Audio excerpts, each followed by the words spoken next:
Hello guys, क्या हाल चाल? बढ़िया एकदम।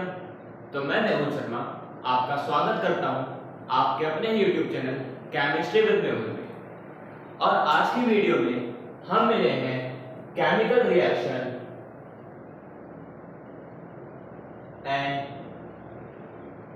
इट्स इक्वेशन के एक और शानदार लेक्चर के लिए। और इस लेक्चर में हम बात करेंगे डिस्प्लेसमेंट रिएक्शन के बारे में। पिछले लेक्चर्स तक हमने बात करी थी कि केमिकल रिएक्शन क्या होती है, हमने बात करी केमिकल इक्वेशन क्या होती है, उसके बाद हमने बात करी थी बैलेंसिंग की। अगर आपने ये वीडियो नहीं देखी है तो आप जाकर के अभी सर्च कर सकते हैं balancing chemical reaction by chemistry with Mehul, तो आपको यहाँ पे पूरी वीडियो मिल जाएगी। हमने केमिकल रिएक्शन देखी थी, इक्वेशन देखी थी, उसके बाद हमने देखा कि हमें कोई केमिकल रिएक्शन या केमिकल इक्वेशन दे रखी है तो उसको बैलेंस कैसे करेंगे। उसके बाद हमने देखा था टाइप्स ऑफ केमिकल रिएक्शन, जिसमें हमने पहला टाइप पढ़ लिया था जिसको हम बोलते हैं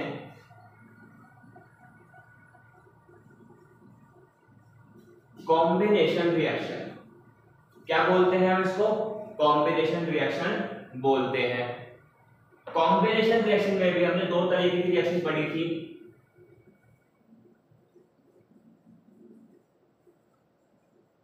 एंडोथर्मिक और एक्सोथर्मिक। पहले देखते हैं कॉम्बिनेशन रिएक्शन क्या होता है। तो कॉम्बिनेशन रिएक्शन वो रिएक्शन है जिसमें एक दो या दो से ज्यादा रिएक्टेंट आपस में रिएक्ट करके एक प्रोडक्ट बनाते हैं।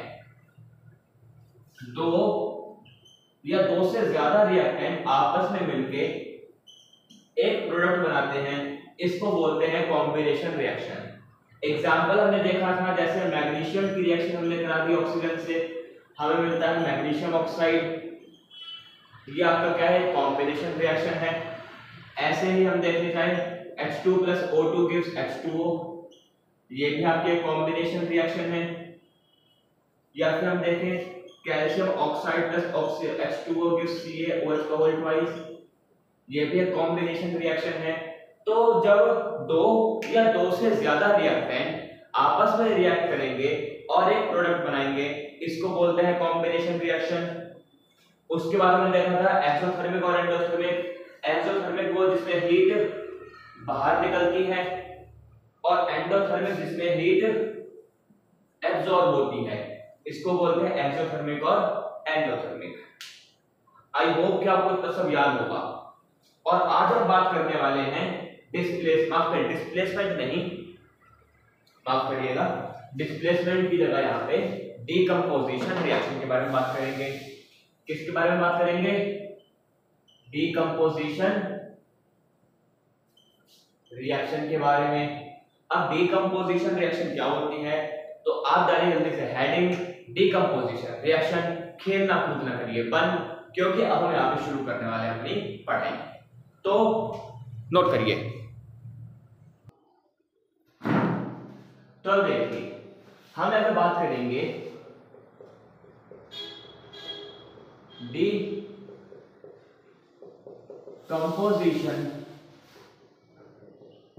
रिएक्शन के बारे में। डीकंपोजिशन रिएक्शन क्या होती है? अब जैसे कॉम्बिनेशन रिएक्शन था, कॉम्बिनेशन रिएक्शन क्या था कि आपके पास दो से ज्यादा रिएक्टेंट है, इनको हम रिएक्टेंट बोलते हैं। इनको जब हम रिएक्ट कराएंगे तो हमें सिर्फ एक प्रोडक्ट मिलेगा, इसको बोलते हैं हम कॉम्बिनेशन रिएक्शन।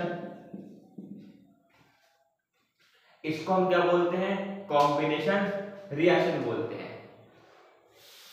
अगर मैं इसका जस्ट अपोजिट कर दूं, अगर मैं इस रिएक्शन का जस्ट अपोजिट कर दूं, मतलब एरो आपका देख किस तरफ जा रहा है, यहां से यहां जा रहा है, अगर मैं एरो के साइन को ही चेंज कर दूं तो now this is known as decomposition reaction.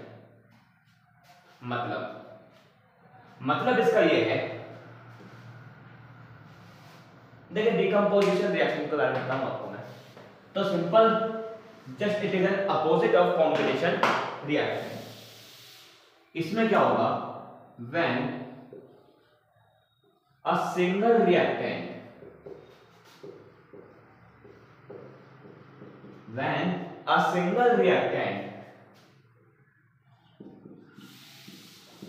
decomposes with various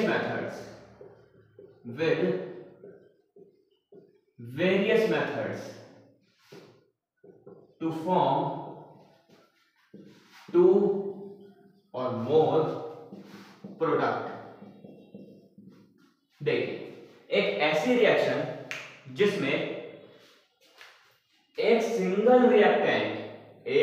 single reactant decompose होगा by the help of various method to form two और मोर देन प्रोडक्ट। ठीक है, मतलब सिंपल कुछ नहीं है, इसके अंदर आपके पास इस बार एक रिएक्टेंट है, उसको अपने यहाँ बहुत सारे मेथड्स होंगे, उसके बारे में भी हमें बात करेंगे।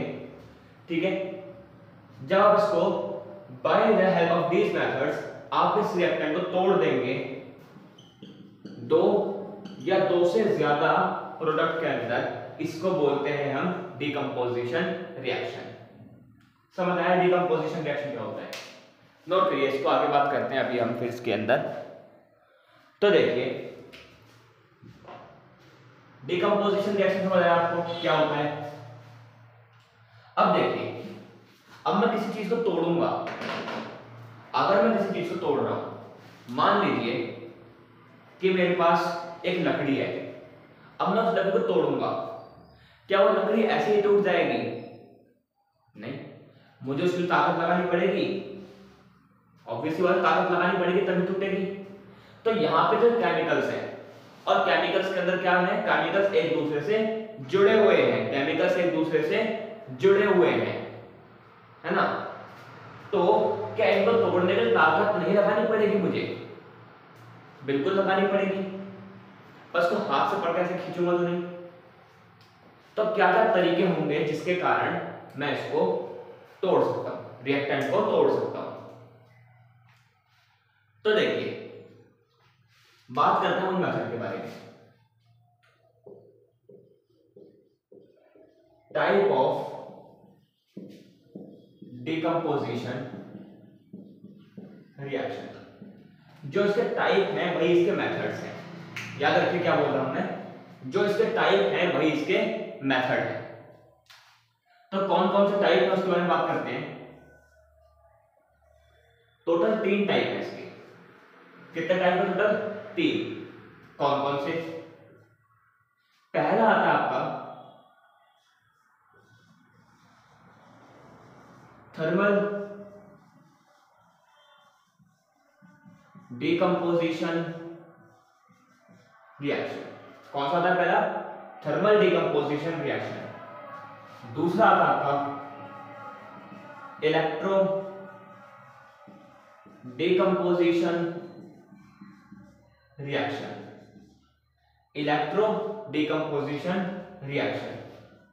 और लास्ट आता है आपका फोटो डिकम्पोजिशन रिएक्शन। कौन कौन सा आते हैं आपके? एक है थर्मल, एक है आपका इलेक्ट्रो, और एक है आपका फोटो। ठीक है, कोई दिक्कत नहीं थी। तो अब देखिए थर्मल डिकम्पोजिशन क्या है, इलेक्ट्रो डिकम्पोजिशन क्या है, और फोटो डिकम्पोजिशन क्या है। देखिए जो थर्मल है, आपने सुना होगा थर्मल एनर्जी, है ना? 9th क्लास में सुना होगा आपने थर्मल एनर्जी क्या होती है, या बचपन में आपने कभी सुना होगा थर्मल एनर्जी क्या होती है। तो थर्मल एनर्जी होती है हीट वाली एनर्जी। थर्मल का मतलब क्या होता है? हीट। यानी कि एक ऐसी रिएक्शन, एक ऐसी डिकम्पोजिशन रिएक्शन जिसके अंदर हम रिएक्टेंट को हीट देंगे, रिएक्टेंट को क्या देंगे, हीट देंगे, जिसके कारण रिएक्टेंट दो या दो से ज्यादा प्रोडक्ट में टूट जाएगा। हम रिएक्टेंट को क्या देंगे, हीट देंगे। मान लीजिए मेरे पास रिएक्टेंट है ABC, एक रिएक्टेंट है, इसको मैंने यहाँ पे हीट दी, हीट का सिंबल ट्रायंगल बताया था आपको, इसको हीट दी जिससे ये A plus B plus C में टूट गया।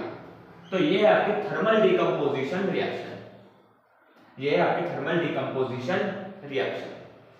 समझ आई बात? बहुत बढ़िया। आगे बात करते हैं, आगे आती है इलेक्ट्रो डिकम्पोजिशन रिएक्शन। अच्छा, इलेक्ट्रो का मतलब क्या होता है, इलेक्ट्रिसिटी। तो यानी कि ऐसी डिकम्पोजिशन रिएक्शन जिसमें हम रिएक्टेंट को क्या देंगे, इलेक्ट्रिसिटी देंगे, रिएक्टेंट को क्या देंगे, इलेक्ट्रिसिटी देंगे, जिसके कारण जो प्रोडक्ट है वो दो या दो से ज्यादा रिएक्टेंट में टूट जाएगा। ठीक है, जैसे मान लीजिए मेरे पास रिएक्टेंट है AB, इसको मैंने इलेक्ट्रिसिटी प्रोवाइड करी जिससे मुझे मिल गया A प्लस B। तो ये है आपकी इलेक्ट्रो डिकम्पोजिशन रिएक्शन। इन सबके एग्जांपल्स देखने वाले हैं अभी हम। ठीक है, उसके बाद आता है फोटो डिकम्पोजिशन रिएक्शन। अब फोटो डिकम्पोजिशन रिएक्शन क्या होता है, फोटो का मतलब होता है सनलाइट। सुना होगा आपने फोटोसिंथेसिस। फोटोसिंथेसिस का मतलब क्या होता है, जब खाना अपना मटेरियल प्लांट अपना खाना खुद बनाते हैं by the help of sunlight, यानी कि by the help of photo rays, यानी कि फोटोसिंथेसिस। तो फोटो को क्या बोलते हैं, सनलाइट। यहाँ पे फोटो को खिंच कैमरा वाली फोटो को समझिएगा, फोटो का मतलब सनलाइट। तो ऐसे रिएक्शन जिसमें हम रिएक्टेंट को सनलाइट प्रोवाइड करवाएंगे, जिसके कारण वो दो या दो से ज्यादा प्रोडक्ट में टूट जाएगा। जैसे एग्जांपल ABCD में पहले रिएक्टेंट है, इसको मैं सनलाइट प्रोवाइड कराई, जिससे ये A plus B plus C plus D में टूट गया। ये है आपकी फोटो डिकम्पोजिशन रिएक्शन। तो आई होप आपको यहाँ तक कोई दिक्कत नहीं हुई होगी, इसको नोट करिए, फिर हम आगे एक एक करके सबको समझेंगे और इसके एग्जांपल्स देखेंगे। ठीक है, नोट करिए इसको। कर लिया? ठीक है, आगे बात करते हैं हम। अब आप यहां पे हेडिंग लगाइए पहली, थर्मल डिकम्पोजिशन रिएक्शन। हेडिंग लगाइए थर्मल डिकम्पोजिशन रिएक्शन। अच्छा, यहां पर आपसे मैं पहले क्वेश्चन पूछता हूं एक, कि जितने भी डिकम्पोजिशन रिएक्शन हैं सबके अंदर एक चीज कॉमन है, बताइए क्या चीज? जितने भी डिकम्पोजिशन रिएक्शन हैं सब में एक चीज कॉमन है, बताइए क्या? अभी हमने आपको तीन डिकम्पोजिशन रिएक्शन देखी, थर्मल देखी थी, इलेक्ट्रो देखी थी और फोटो देखी। इन तीनों में एक चीज कॉमन है, बताइए क्या? इन सब में कॉमन है हीट, सब में कॉमन है हीट। यानी कि जैसे आप देखें थर्मल, थर्मल का मतलब ही होता है हीट, कि जब आपने रिएक्टेंट में हीट प्रोवाइड कराई तब क्या होगा, रिएक्टेंट टूटेगा। इलेक्ट्रो का मतलब इलेक्ट्रिसिटी, इलेक्ट्रिसिटी प्रोवाइड हो रही है, हीट एनर्जी इंक्रीज हो जाएगी, हीट एनर्जी बढ़ेगी यानी कि हीट प्रोवाइड हो रही है, तभी जाके रिएक्टेंट टूट रहा है। और फोटो का मतलब सनलाइट, और सनलाइट क्या देता है, पानी नहीं, हीट। सनलाइट क्या देता है, हीट देता है। तो यानी कि इसमें भी हमें हीट मिल रही है, तब जाकर के रिएक्टेंट आपका टूट रहा है। तो जितनी भी डिकम्पोजिशन रिएक्शन है वो कौन से प्रिंसिपल पे वर्क कर रही है, वो वर्क कर रही है हीट एनर्जी के ऊपर। नोट कर लीजिए इस चीज को, the principle of decomposition reaction, the principle of decomposition reaction is heat energy। कौन से प्रिंसिपल पे वर्क कर रही है, हीट एनर्जी के ऊपर वर्क कर रही है। ठीक है, समझ आया? ओके, आगे बात करते हैं हम हेडिंग लगाइए थर्मल डिकम्पोजिशन रिएक्शन। भैया हमने पहले ही लगा दी थी, आपने क्वेश्चन पूछ के हमारी हेडिंग लिखवा दी। कोई नहीं, कोई नहीं, चलिए हेडिंग लगाइए thermal decomposition reaction.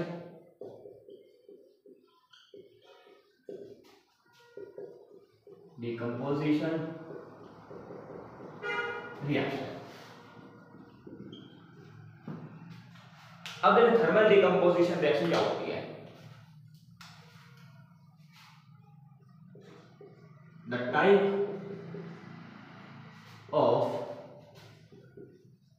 decomposition reaction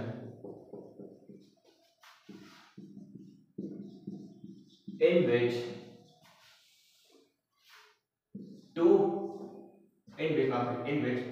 a single product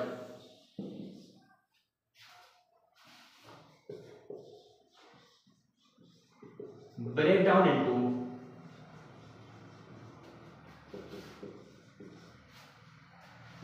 two or more product by applying heat।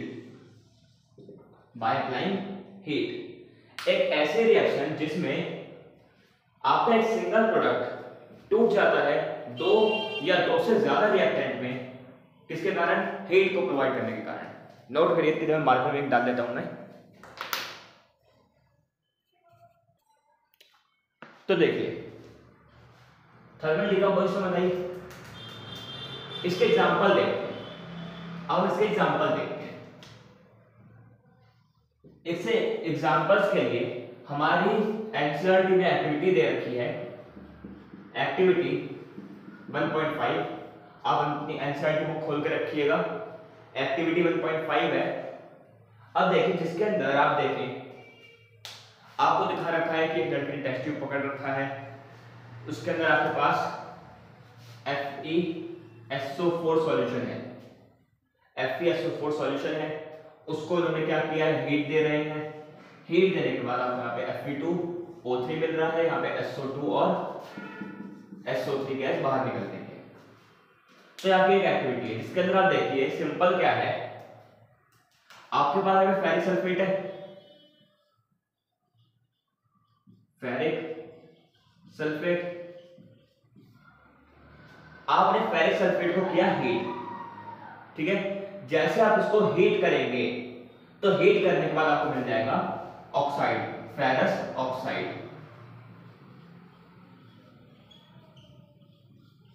और यहां पे सल्फर डाइऑक्साइड गैस बाहर निकल जाएगी और यहां से सल्फर ट्राइऑक्साइड गैस बाहर निकल जाएगी। तो एक तो आप यहां पे देख रहे हैं आपके पास एक रिएक्टेंट है, आपके पास एक रिएक्टेंट है, इसको आपने दिया हीट। हीट देने के बाद ये दो और दो से ज्यादा प्रोडक्ट में, तीन प्रोडक्ट में टूट रहे हैं। तो कौन सी रिएक्शन हो गई है? Thermal decomposition reaction. कौन सी रिएक्शन हो गई? Thermal decomposition reaction. नोट करिए इस रिएक्शन को, काफी इंपॉर्टेंट रिएक्शन है, बता दूं मैं आपको, very very important reaction. Note करिए इस रिएक्शन को, कर लिया, ठीक है जी।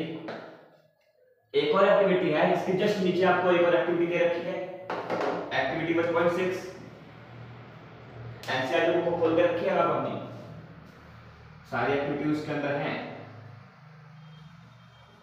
देखिए जो आपका अभी एक्टिविटी है उसको आप पक्का अपने नोट करके रखिएगा। सारी एक्टिविटी काफी ज्यादा इंपॉर्टेंट है, जो करवाई थी वो भी इंपॉर्टेंट है, जो करवा रहा हूं ये तो कुछ ज्यादा ही इंपॉर्टेंट है, कुछ ज्यादा ही इंपॉर्टेंट रिएक्शन है वाली। इस बार हमने लिया है PbNO3 का वोल्ट वाइज। Pb क्या होता है? लेड होता है। NO3 क्या होता है? नाइट्रेट होता है। तो ये क्या हो गया? लेड नाइट्रेट, ठीक है। लेड नाइट्रेट लिया, लेड नाइट्रेट को मैंने यहां पर किया हीट, लेड नाइट्रेट को क्या किया मैंने? हीट किया। अब जैसे ही लेड नाइट्रेट को मैं हीट करूंगा तो यहां से मुझे PbO यानी कि लेड ऑक्साइड मिल जाएगा, इधर से मुझे NO2 गैस यानी कि नाइट्रोजन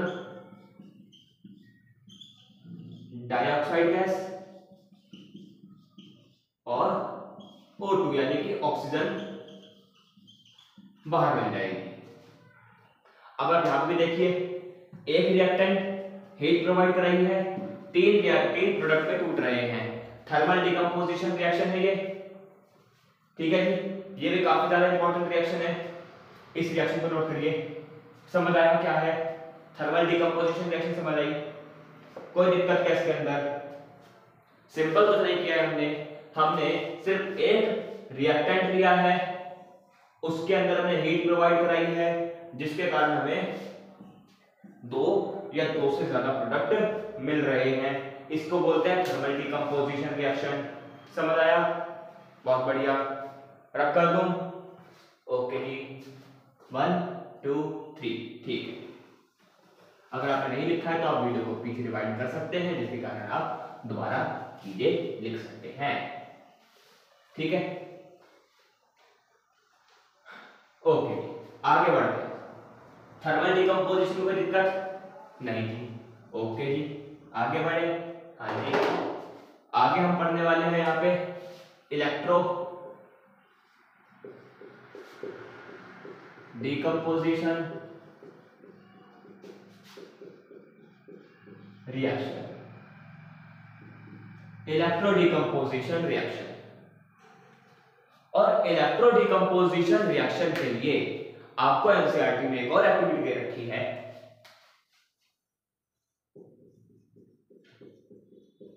एक्टिविटी 1.7। और बता दूं आपको मैं, जितनी एक्टिविटी करी है सबसे ज्यादा चांस वाली एक्टिविटी का आने का, सबसे ज्यादा चांस, ठीक है। इस एक्टिविटी में से कई बार क्वेश्चन बने हैं, कई बार, कभी 1 मार्क्स का, कभी 2 मार्क्स का, कभी 3 मार्क्स का, पर क्वेश्चन कई बार बने हैं इस एक्टिविटी में से, ठीक है। तो इस एक्टिविटी को ध्यान से देखिएगा क्या हो रहा है इस एक्टिविटी के अंदर। तो देखिए, इस एक्टिविटी के लिए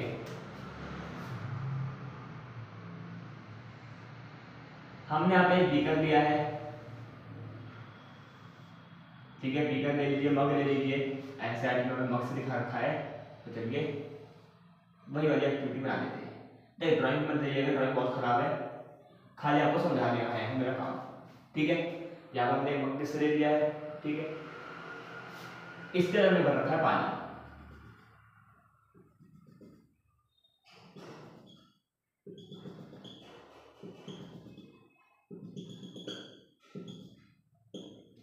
पानी भर रखा है इसके अंदर, वाटर।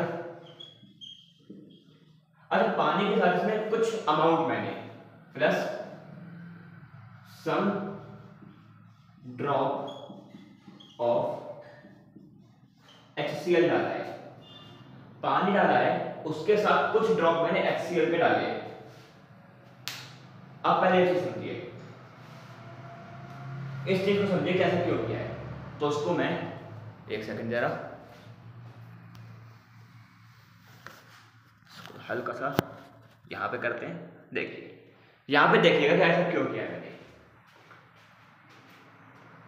देखिए, आपके पास पता है पानी होता है, ठीक है।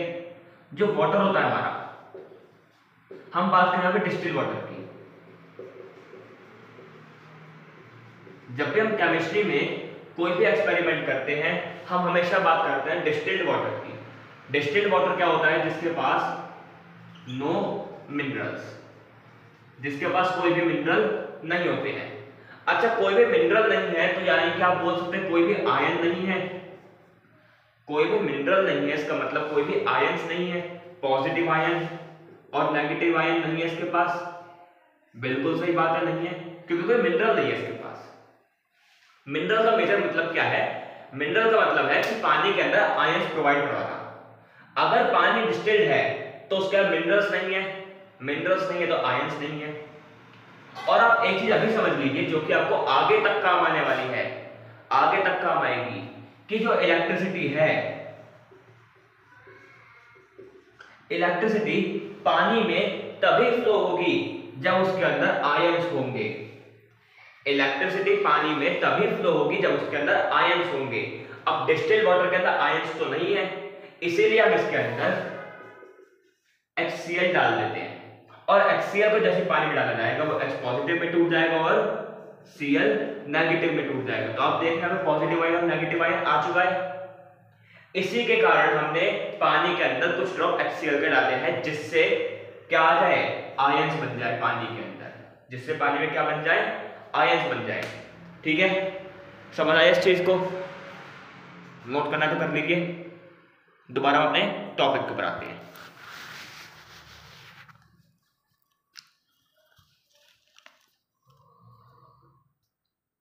ये देखिए, दिख रहा है?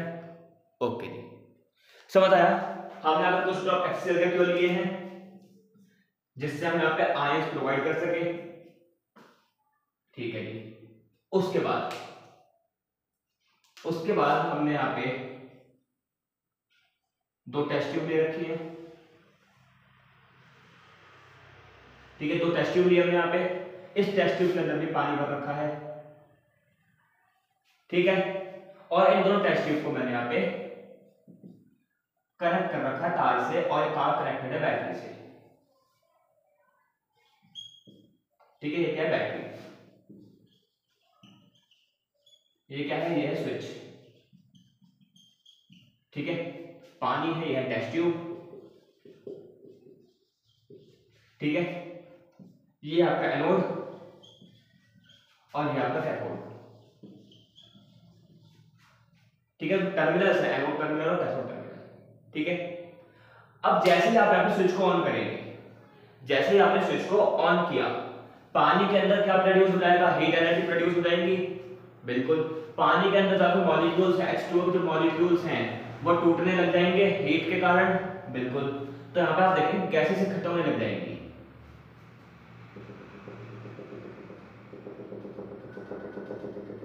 अच्छा, पर आप यहाँ पे एक चीज देखिए, जो गैस कैथोड में इकट्ठा हो रही है वो ज्यादा है, जो गैस एनोड में इकट्ठा हो रही है वो कम है। जो कैथोड वाली गैस है वो है हाइड्रोजन, जो एनोड वाली गैस है वो है ऑक्सीजन। अब आप यहाँ पे एक चीज देख रहे हैं, जो हाइड्रोजन है वो हायर अमाउंट में है एज कंपेयर टू ऑक्सीजन, जो कि आपको यहाँ पे एक्टिविटी में देखने से मिल रहा है कि जो हाइड्रोजन है उसकी अमाउंट ज्यादा है एज कंपेयर टू ऑक्सीजन। ठीक है, तो आपकी बेसिकली यहाँ पे ये रिएक्शन क्या है, रिएक्शन आपके पहले आपको यहाँ पे सिंपल एक चीज बता देता हूँ, उसके बाद इसके ऊपर बात करेंगे कि ऐसा क्यों है, हाइड्रोजन ज्यादा है ऑक्सीजन कम। पहले आप यहाँ पे ज्यादा कंफ्यूज मत होइए, पहले हम यहाँ पे सिंपल रिएक्शन समझते हैं क्या कह रहा है। सिंपल हमसे ये कह रहा है कि जैसे पानी के अंदर कुछ ड्रॉप HCl के डाले, आयंस प्रोड्यूस हो गए, इलेक्ट्रिसिटी प्रोवाइड करवाई। इलेक्ट्रिसिटी जैसे ही प्रोवाइड करवाएंगे, जैसे ही हम इलेक्ट्रिसिटी प्रोवाइड करवाएंगे, वैसे ही जो पानी है, जो उसके मॉलिक्यूल्स हैं वो टूटने लग जाएंगे, और 2 गैसेस में टूटेंगे, हाइड्रोजन गैस में और ऑक्सीजन गैस में। जो कि हाइड्रोजन गैस इकट्ठा होगी कैथोड में, और एनोड में कौन सी गैस इकट्ठा होगी, ऑक्सीजन। इस चीज को आपको याद रखना है बस। सिंपल क्या है, H2O था आपके पास, H2O को आपने इलेक्ट्रिसिटी प्रोवाइड करवाई, इलेक्ट्रिसिटी प्रोवाइड करवाते ही ये टूट जाएगा H2 और O2 के अंदर। ये है आपकी इलेक्ट्रो डिकम्पोजिशन रिएक्शन। एक रिएक्टेंट, 2 से ज्यादा प्रोडक्ट, 2 या 2 से ज्यादा प्रोडक्ट, इलेक्ट्रो डिकम्पोजिशन रिएक्शन। क्या रिएक्शन बैलेंस है? नहीं। देखिए आप यहाँ पे 2, यहाँ पे 1 ऑक्सीजन, यहाँ पे 2 ऑक्सीजन, यहाँ पे 2 लगा दिया, 4 हाइड्रोजन, 4 हाइड्रोजन। रिएक्शन आपके यहाँ पे बैलेंस है, बिल्कुल। अब हम बात करते हैं, एक क्वेश्चन जस्ट याद आता है कि डिफाइन ये electro decomposition reaction with the help of example. तो आप यहाँ पे एग्जांपल दे सकते हैं। यहाँ पे पूछेगा एनोड में कौन सी गैस है, तो एनोड में है ऑक्सीजन, एनोड में है ऑक्सीजन, कैथोड में है हाइड्रोजन।